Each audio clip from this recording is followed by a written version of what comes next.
आप में से कितने लोग हैं जो चाय पीते हैं? हाथ उठाओ जरा। हम चाय का ऑर्डर नहीं दे रहे हैं तुम लोगों के लिए, हम तो पूछ रहे हैं। फिर से उठाओ जरा, कितने लोग हैं जो चाय पीते हैं? चलो बहुत बढ़िया, रख लो। चाय पीने से कभी जीवान जली कि नहीं जली तुम्हारी? जम के तो बोलो, आवाज नहीं आई। जली है ना? अब तुम्हारी जीवान अगर चाय पीने से जली तो तुम में से कितने लोग हैं जिनकी जीवान चाय पीने से जली और उनने चाय पीना छोड़ दिया? जम के तो बोलो, छोड़ा किसी ने? नहीं। हमारे दया सिंह जी के घर की भाभी और बहू में हाथ दिला रही, नहीं गुरु जी हम नहीं छोड़ा।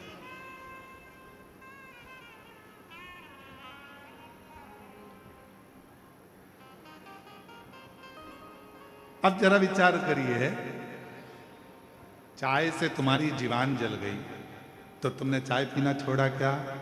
नहीं, चाय पीते रहे। जब चाय से जीवान जली तो तुमने चाय पीना नहीं छोड़ा।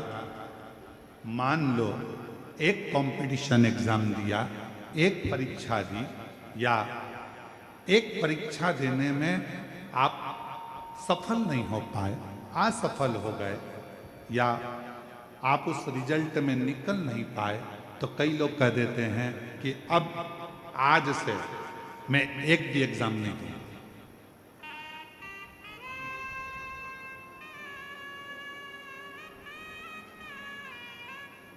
अब मैं कोई परीक्षा नहीं दूंगा। अरे भाई, चाय से जीवान जल जाती है तो लोग चाय पीना नहीं छोड़ते, पीते रहते हैं। अगर एक एग्जाम नहीं निकल पाए, एक परीक्षा नहीं पास कर पाए, तो क्यों टेंशन लेना? चाय पीना नहीं छोड़ी, उसी तरह एग्जाम देना मत छोड़ो। एक ना एक दिन तुमको उस मंजिल तक वो एग्जाम पहुंचाई दे। क्यों हिम्मत हारते हो? क्यों टेंशन लेते हो? अपनी हिम्मत नहीं हारते। कई लोग कहते हैं गुरुजी हमारे घर का माहौल ठीक नहीं है, अब मैं घर में नहीं रहूंगी, मैं घर छोड़कर चली जाऊंगी। कोई कहता है मैं घर छोड़कर चले जाऊंगा, मैं ऐसा कर लूंगा। शिव महापुराण की कथा कहती है अपने घर का माहौल ठीक करने की जवाबदारी किसी दूसरे ने नहीं ली है। अपने घर के माहौल को ठीक करने की जवाबदारी आपकी अपनी है, स्वयं। और मेरे शंकर भगवान ने, मेरे ओघड़दानी ने, मेरे शिवजी ने, मेरे शंभू ने पूरी शिव महापुराण की कथा में मार्गदर्शन करते हुए कहा, हिम्मत नहीं हारना, विश्वास पक्का रखना, श्रद्धा पूरी रखना और अपने कर्मों को करते जाओ। यदि मार्कंडे बाबा मंत्र का जाप नहीं करते, मार्कंडे बाबा यदि भगवान का भजन ना करते, मार्कंडे बाबा को मालूम पड़ गया था कि मेरी उम्र कम है, मार्कंडे जी को मालूम पड़ गया था कि मेरे प्राण छूट जाएंगे, मार्कंडे जी को मालूम पड़ गया था कि मैं मर जाऊंगा, पर मार्कंडे जी ने अपने पिताजी से जो सुना, मार्कंडू जी से, बस भगवान शिव की भक्ति में लग गए। और भगवान शंकर की ऐसी भक्ति मार्कंडे बाबा ने करी, शिव की ऐसी आराधना मार्कंडे बाबा ने करी कि आखिरी में मार्कंडू जी, मार्कंडे बाबा के पिताजी नहीं आए, स्वयं शिव की भक्ति से वो देवाधिदेव महादेव प्रकट होकर उनकी आयु बढ़ाकर चले। और जितनी मेरी जीजियां बैठी हैं, जितने मेरे जीजा बैठे हैं, जितनी मेरी बेटियां बेटाएं, मेरी माताएं जितनी बैठी हैं, मैं आपको निवेदन करूं, जितने विश्वास से आप शिव महापुराण की कथा को श्रवण करेंगे, और ये विश्वास ही तो है जो 5 पंडाल लगे होने के बाद भी भक्तों का सैलाब पंडालों के बाहर खड़ा हुआ है, ये आपका विश्वास और आपकी दृढ़ता और आपका भरोसा है। एक विश्वास यदि है तो शिव आपके करीब है। क्या कहती है देवराज ब्राह्मण की कथा? देवराज तो कभी शंकर जी के मंदिर ही नहीं गया। देवराज तो कभी भगवान शंकर को जानता तक नहीं था। जिस देवराज ब्राह्मण ने कभी मंदिर नहीं गया, जल नहीं चढ़ाया, पूजन नहीं करी, अर्चना नहीं करी, आराधना नहीं करी, साधना नहीं करी, मंत्र नहीं जपा, अनुष्ठान नहीं किया, पूजन नहीं की, अर्चना नहीं की, और वो शिव जी के धाम चले गया।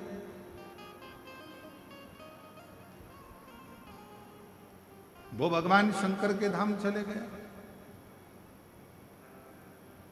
ए मेरी छत्तीसगढ़ की जीजियों और मेरे छत्तीसगढ़ के जीजाओं, बेटियों, बेटाओं, मेरी माताओं, आपसे निवेदन करूं, एक बार एकांत में बैठना और एकांत में बैठकर कभी इस बात पर विचार करना कि देवराज ने आखिर पुण्य कौन सा करा था।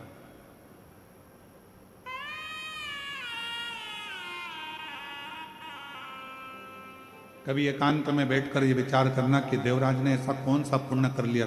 ना कभी एक लोटा जल चढ़ाया उसने, ना कभी अभिषेक किया, ना कभी पूजन करी, और ना देवराज ने कभी मंत्र का जाप किया, ना अनुष्ठान किया। फिर करा क्या? जो भगवान शंकर देवराज को अपने नंदी पर बिठाकर लेकर कैलाश धाम तक जा रहे हैं, ना पूजन, ना अर्चना, ना अनुष्ठान, ना जप, ना मंत्र, ना साधना, कुछ नहीं करा। देवराज ने केवल एक काम करा, 5 मिनट शिव महापुराण की कथा में बैठकर कथा को सुन लिया और उसे परम धाम मिल गया। परम धाम।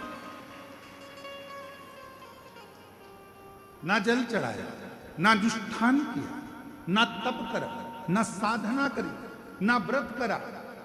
एक काम करा उसने, दिल से, चोरी का धन था, शरीर तप रहा था, बुखार आ रहा था, और एक मंदिर में जाकर बैठ गया और कानों में शिव महापुराण की कथा चल।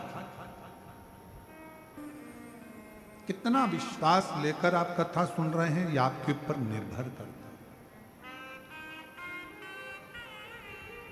कितनी दृढ़ता धारण कर कर आप कथा सुन रहे हैं ये आपके ऊपर निर्भर करता है। आप शिव महापुराण पर कितना भरोसा करते हैं ये आपके ऊपर निर्भर करता है। सीहोर वाले महाराज जी तो 7 दिन कथा सुनाएंगे, चले जाएंगे। दयाल सिंह जी इस कथा का आयोजन कराए हैं, बोलबम समिति इसका आयोजन कराई है, समिति आयोजन कराकर अपना आनंद पाती है, जनमानस को श्रवण कराती है। अब ये आपके ऊपर निर्भर करता है कि आप अपने घर से जब चले हो, घर के लोगों ने पूछा कहां जा रही हो, आपने कहा शिव महापुराण की कथा भिलाई में हो रही है, हम बाहर नहीं जा सकते, हम बहुत दूर नहीं जा सकते, अपने भिलाई में हो रही है, जयंती स्टेडियम में हो रही है। लोग कहेंगे पानी गिर रहा है, कीचड़ हो रहा है, कहां बैठोगी? मेरा छाता है ना, मेरा छाता है ना, मेरी पन्नी है पॉलीथीन, बैठूंगी, कथा सुनूंगी, दिल से सुनूंगी। पंडाल में जगह नहीं मिलेगा, बाहर बैठकर सुनूंगी, पर कथा को श्रवण कर कर अपनी नगरी में, अपने छत्तीसगढ़ में, अपनी भिलाई में, अपने जयंती स्टेडियम में हो रहा है। दुनिया के लोग बाहर बाहर सुनने जाते हैं, कम से कम मेरे लिए मेरा बाबा यहां तक आया है, मुझे जाना है, कथा श्रवण कर, मुझे कथा। विश्वास कितना, भरोसा कितना, दृढ़ता कितनी, कितने विश्वास के साथ आप कथा को श्रवण करते हो, यह आपके ऊपर निर्भर करता है।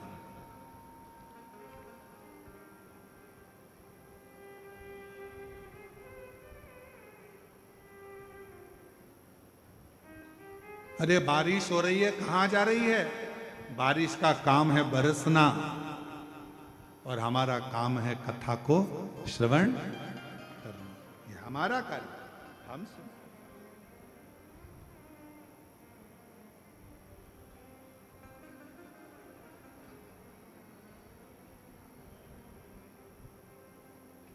दो शब्द हैं जिन पर थोड़ा ध्यान दीजिएगा, एक है अफवाह और दूसरा है वाह वाह। बोलो जरा कौन कौन से शब्द हैं? आवाज नहीं आई, जरा दमदारी से बोलो। अफवाह और वाह वाह, ये 2 शब्द हैं, 2 शब्द। एक शब्द है अफवाह, गलत बोल देना, गलत सुना देना, किसी के लिए गलत बता देना, अफवाह उड़ा देना। अरे इतना भीड़ हो रहा है, इतना भीड़ हो रहा है, ऐसा हो रहा है, वो हमारे पास में रहती है, वो ऐसा है, वो हमारे पास में रहता है, वो ऐसा है, वो ऐसा है, उसका लड़का ऐसा, उसकी लड़की ऐसी, उसका परिवार ऐसा, उसका कुटुंब ऐसा। अफवाह उड़ाने में कलयुग में सब माहिर हैं। अफवाह उड़ाने में कलयुग में सब माहिर हैं। इसलिए थोड़ा सावधानी रखना। शिव महापुराण की कथा कहती है किसी अफवाह में मत जाना। क्यों? क्या कारण? तो कहा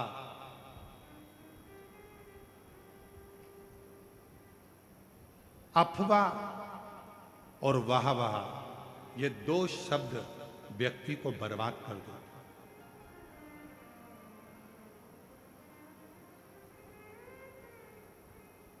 अफवाह व्यक्ति के जीवन को बर्बाद कर देती है और वाह वाह अपने भीतर अहंकार को रखकर, अभिमत्ता को रखकर बर्बाद कर देती है।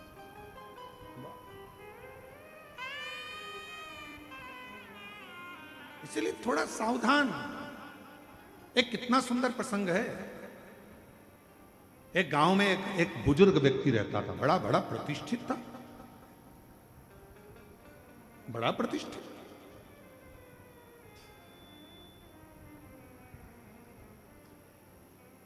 और गांव में बुजुर्ग व्यक्ति रहता था। उन्हीं के घर के 4 घर छोड़कर एक बड़ा नौजवान लड़का, बड़ा सुंदर, बड़ा स्मार्ट, बड़ा विद्वान, बड़ा ज्ञानवान एक लड़का रहता था। बहुत विद्वान था, पढ़ा लिखा था और अच्छा स्मार्ट था, हैंडसम था और सब बढ़िया अच्छा था। अब बुजुर्ग व्यक्ति के मन में आया कि बताओ, लोग इसी को ज्यादा सम्मान देते हैं, इसी को आदर देते हैं, इसी का सत्कार करते हैं, इसी को पूछते हैं।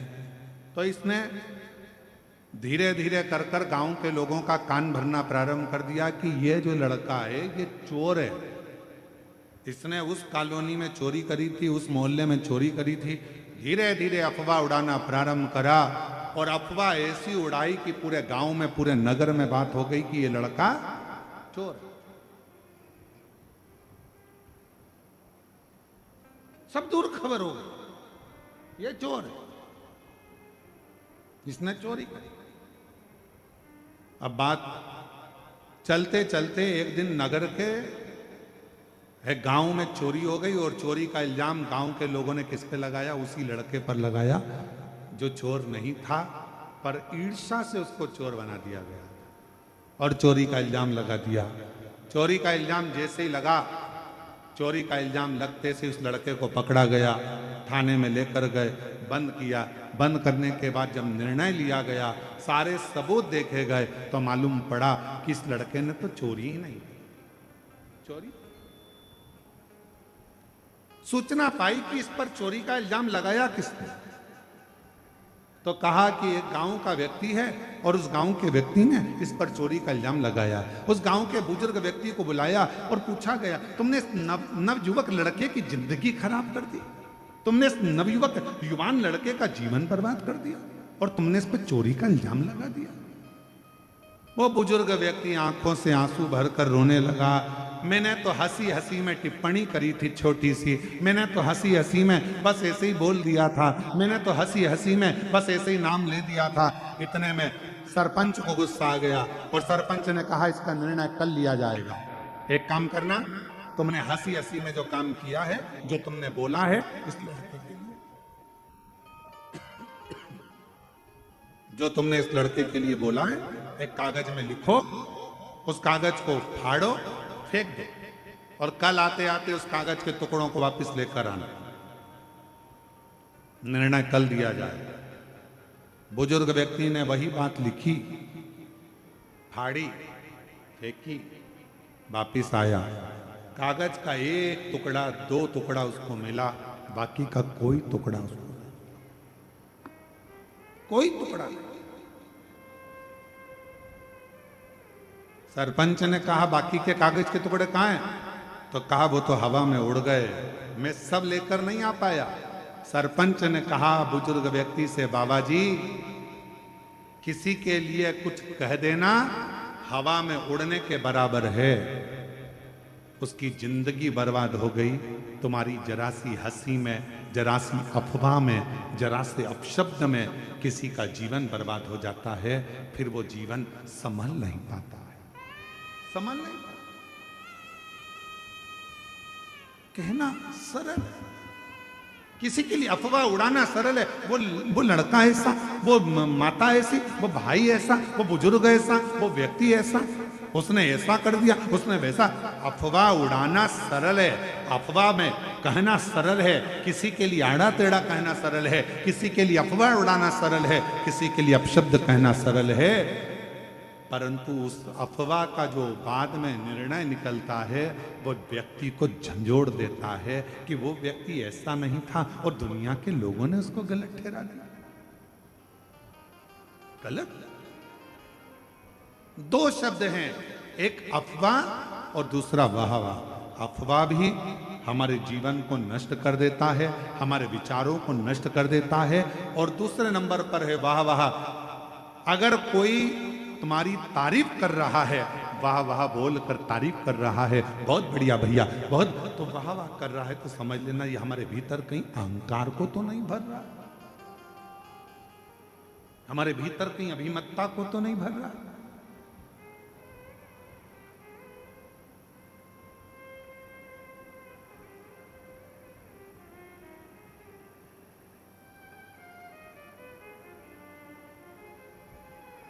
थोड़ा बची, थोड़ा अफवाह से भी बचना, थोड़ा वाहवाह से भी बचना, दोनों से। आप जितना बचकर रहोगे उतना अपनी जिंदगी को सुखमय जियोगे। देवराज नाम का ब्राह्मण, वो देवराज नाम के ब्राह्मण के भीतर उसने ना कभी दान करा, ना कभी पुण्य करा, ना सत्कर्म करा, ना कभी मंत्र जाप करा, ना कभी स्मरण करा, ना कभी अभिषेक करा, ना कभी पूजन करी, ना कभी आराधना करी। बस उसने एक काम करा, मरने से पहले उस देवराज नाम के ब्राह्मण चोरी का धन लेकर गया था, शंकर के शिवालय में पहुंच गया और शिवालय में जाकर उसने 2 मिनट, 5 मिनट, 1 मिनट, 1.5 मिनट की शिव महापुराण की कथा को श्रवण कर सुन।